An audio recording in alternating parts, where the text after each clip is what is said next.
Easy English for Beginners, Study 2 for August. The bird that cannot fly. Most birds fly, but not all birds. Do you know the ostrich?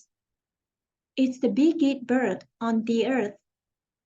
It stands 3 meters tall and 160 kilograms in weight. Yes, an ostrich is a bird, but it cannot fly. Why can't it fly? Its wings are too small. It does not need to fly. It can run fast. It runs 60 kilometers per hour. That's fast. Who needs to fly when you can run that fast? Ready, set, go!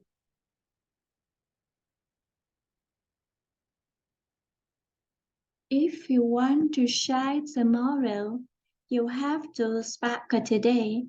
10 minutes a day goes a long way. Thank you for watching and see you next time.